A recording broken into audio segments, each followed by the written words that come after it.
What do you say to young men who come to you for advice? I say that life as a man is exceptionally difficult.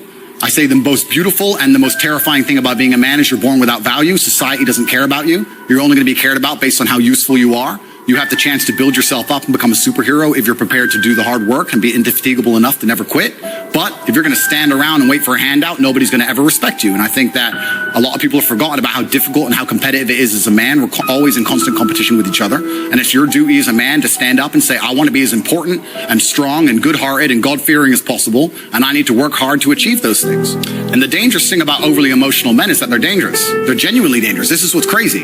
All these people who talk about toxic masculinity and how bad it is for men to be traditionally masculine. A traditionally masculine man does things he doesn't feel like doing because it is his duty to do them. He charges into the building because it is his duty. Not because he feels like it, because it is his duty. We're now teaching the new generation of men that they don't have duty and they can just act on their feelings and act how they feel, and they don't have to act as a man should. Do you know what happens when you get men who just act how they feel?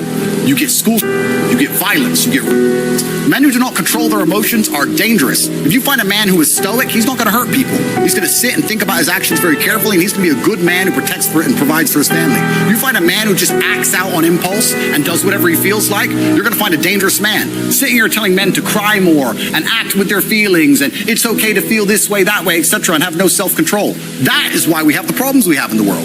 Absolutely and utterly wrong. So when they talk about toxic masculinity, they have it completely inversed on its head. Completely and utterly wrong. We need to be teaching stoicism. We need to be teaching young men to understand that the world is very, very difficult. It's hard to be a man. You're going to feel bad sometimes. You just suck it up and perform anyway. Not to sit there and cry your eyes out or blame other people. Tough being a woman too in modern society. It's certainly tough being a woman, but I'm not a woman, so why would I speak on issues I do not understand? I'm a man. You can feel an empathy for women. I feel empathy, certainly, but I do not understand their issues. The lights are cut off, but you're still looking at your dream, reviewing it every day and saying to yourself, it's not over until I win.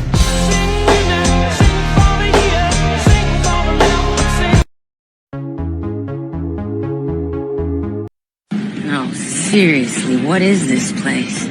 This is heaven.